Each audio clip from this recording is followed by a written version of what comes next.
سفارتکاری زندہ ہے؟ کیا ثالثی اب بھی ہو سکتی ہے؟ اس کی کیا کیفیت ہے اور کیا اس انداز کی ثالثی بحال ہو سکتی ہے جس نے امریکہ اور ایران کے درمیان دراصل ایک ایم او یو کرا دیا تھا، سیز فائر کرا دیا تھا؟ اس موضوع میں بات کرنے کے لیے ہمیں جوائن کر رہے ہیں محترم اعزاز چودھری، پاکستان کے سابق فارن سیکرٹری اور انٹرنیشنل افیئرز اور جیو اسٹریٹجک افیئرز کے نامور اوپینین میکر اور اینالسٹ ہے۔ بہت بہت شکریہ اعزاز چودھری صاحب، آپ نے ہمیں جوائن کیا ہے۔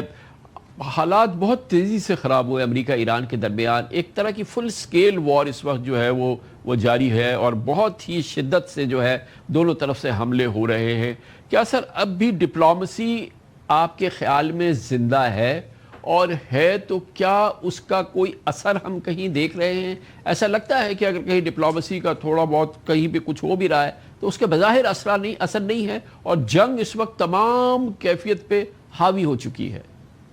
جی بہت شکریہ، بالکل آپ صحیح کہہ رہے ہیں، جنگ مکمل طور پر حاوی تو ہو گئی ہے،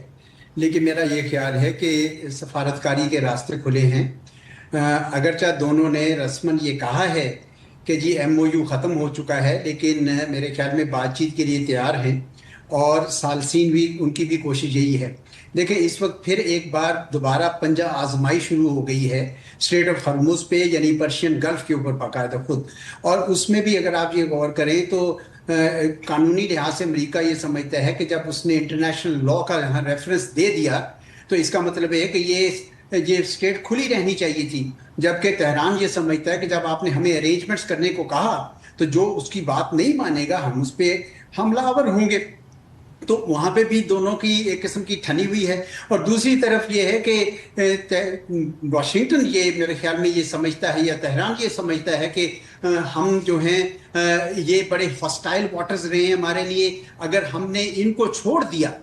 تو پھر ہمارے لیے دوبارہ کبھی مشکلات پیش آ سکتی ہے، اور مستقبل میں بھی ہم چاہیں گے کہ یہ راستہ ہمارے پاس رہے، جبکہ واشنگٹن بھی یہی سمجھتا ہے کہ اگر یہ ہم نے آج ان کو جانے دیا تو یہ ہمیشہ کے لیے یہ راستہ باقی ملکوں کے لیے بند ہو جائے گا۔ تو چنانچہ دونوں نے ایک قسم کی پوزیشن تان لی ہے۔ یہ دونوں کو نقصانات بھی ہیں۔ دیکھیں تہران کو نقصان یہ نظر آ رہا ہے کہ امریکہ اور اسرائیل جو ایک دوسرے سے پہلی بار کسی حد تک دور ہوئے تھے دوبارہ قریب آ رہے ہیں، اور اسرائیل اس وقت بہت خوش ہے۔ اور دوسرا نقصان یہ ہوا کہ خلیجی ریاستیں جو ان کے قریب آنا چاہ رہی تھیں، یعنی ایک قسم کا تھوڑا سا دور ہوئی تھی امریکہ سے، وہ بھی دوبارہ جو ہیں وہ بدزن ہو گئی ہیں تہران سے۔ یہ تو کاسٹ ہے، لیکن مجھے ایسا لگتا ہے کہ جیسے امریکہ ایران کی کوئی اور اسٹریٹجی ہوگی۔ کچھ لوگ کہتے ہیں نہیں جی یہ تو ہارڈ لائنرز اور ان کی آپس میں ڈیوائیڈ ہے، لیکن مجھے ایسا لگتا ہے کہ جیسے وہ چاہتے ہیں کہ باقی ایم او یو اور خصوصاً نیوکلیر پروگرام پہ ابھی نہ جایا جائے، ابھی یہیں پہ سارا پانیوں پہ ہی فوکس کیا جائے، اور اس کے در پردہ اگر وہ کچھ کر رہے ہوں تو مجھے اس کا پتہ نہیں ہے، وہ کنجیکچر ہو جائے گا، میں کہہ نہیں سکتا، لیکن توجہ لگتا ہے کہ وہ اس وقت فی الحال اسی اسٹیٹ کے اوپر رکھنا چاہتے ہیں۔ اچھا امریکہ کو بھی تھوڑا سا نقصان اس کا ہوا ہے، کیونکہ اس کا یہ خیال تھا کہ یہ ایم او یو اگر چلتا رہے گا اور تھوڑی بات چیت ہوتی رہے گی تو ان کو جو سیاسی قیمت ادا کرنی پڑ رہی ہے ڈونلڈ ٹرمپ صاحب کو نہیں کرنی پڑے گی، لیکن اب امریکہ کو یہ محسوس ہو رہا ہے کہ ذرا ہمیں تھوڑا سا اس کا فائدہ بھی ہو رہا ہے، کیونکہ بلیم جو ہے نا وہ ایران پہ آ رہا ہے۔ تو گویا یہ ایک ایسا ہے کہ اس کے اندر کوئی سپیس نکالنی پڑے گی ثالثین کو۔ تو چودھری صاحب یہ فرمائیے گا کہ اب جو اس وقت جو جنگ کا مرحلہ ہے اور جس طرح سے اس کی بنیاد بنی article 5 of the M O U, جو کہ 14 نکاتی مفاہمت کی یادداشت ہے، اور وہ بڑی محنت سے بنی تھی اور وہ بنیاد تھی، دستاویز تھی سیز فائر کی اور آگے کے لیے ایک باقاعدہ امن قائم ہونے کی۔ اب تو بظاہر یہ لگتا ہے کہ وہ ایم او یو بھی بڑی ڈسپیوٹڈ ہو گئی ہے، اور کم از کم امریکی اس کو اس طرح سے ماننے کو تیار نہیں ہے، اور ایران جس طرح سے اس کی تعبیر کر رہا ہے وہ اس کو وہ اب حاصل نہیں ہو سکتی۔ تو لگتا یہ ہے کہ خالی یہ جنگ اس وقت یہ جنگ نہیں شروع ہو گئی، بلکہ جو بنیاد جو اس پورے ماحول کو بہتر بنانے کی بنی تھی وہ بھی ڈسپیوٹڈ ہو گئی ہے، یعنی کہ ایم او یو بھی کا ایگزسٹنس اس کی ایکچوئل فارم کے اندر شاید اب ایکسیپٹیبل نہیں ہے امریکیوں کو۔ جب یہ ایم او یو سائن ہوا تو ہم سب نے یہ سمجھا کہ جناب یہ امن کا سمجھوتا ہو گیا کوئی، حالانکہ ایسا نہیں تھا، وہ ایک انٹرم ارینجمنٹ تھی، اور یہ بنیادی طور پر 14 ایجنڈا کے نکات ہیں۔